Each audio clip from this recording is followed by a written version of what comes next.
I'm David Burgess and I'm the Group Chief Pilot for SAS.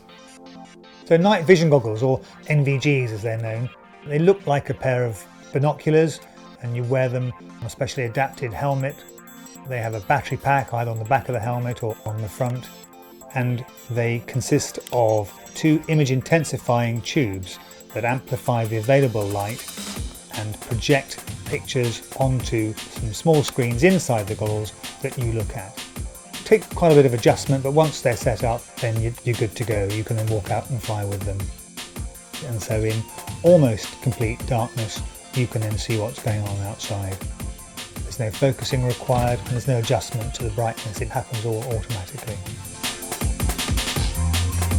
The goggles themselves, they're mounted in front of your face on your helmet and they're probably a good inch away from your eyes, and they do allow you to look underneath at the instrument panel.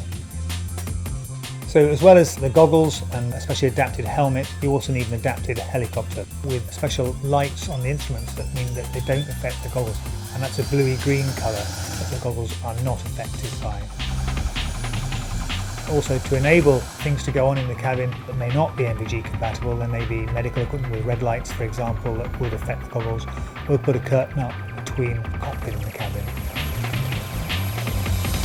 The great thing about flying with goggles is that it really does allow you to see a lot more in the dark than you can otherwise. You can see other aircraft, for example, roads, rivers, railways, which are a great help in navigation.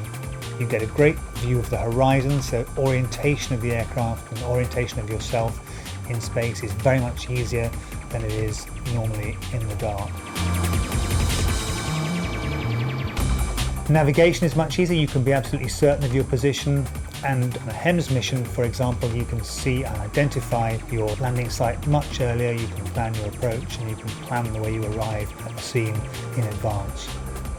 It also aids the medical crew, the doctors and paramedics who are flying, because they will fly with goggles as well, and it allows them to orientate themselves on the scene rather than arriving in complete pitch blackness.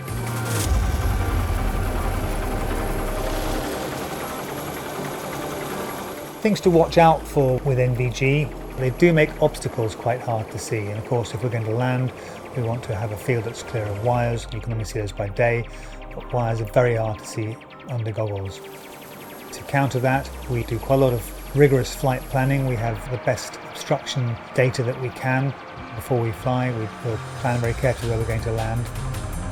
You need to have a certain amount of light for the goggles to work. They won't work in pitch darkness. That could be starlight, moonlight, or cultural lighting, and by that I mean street lights or lights from houses, lights from towns, or perhaps light from the helicopters. You do need some light there.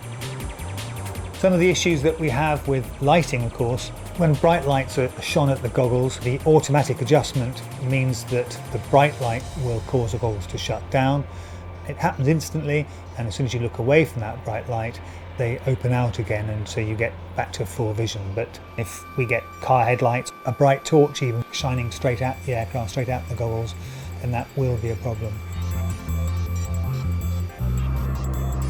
Weather is another factor. They don't allow you to fly in the same weather as you do by day.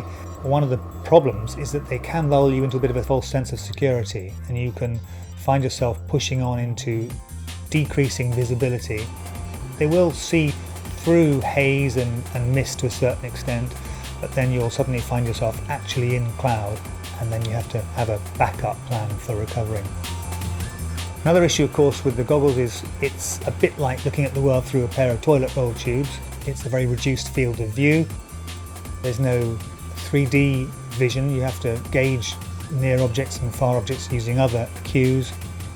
And they're pretty hefty things to wear on the front of your head. They can be quite tiring, and of course they're cumbersome as well, and you find yourself banging other things in the cockpit with these goggles on the front of your head. It's a skill that you have to learn.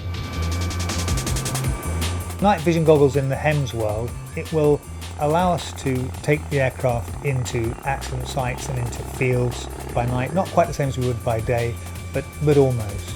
And it will allow us to take doctors and paramedics to seriously injured people in the dark as well as in the daylight. Once you've used NVGs, you never want to go back.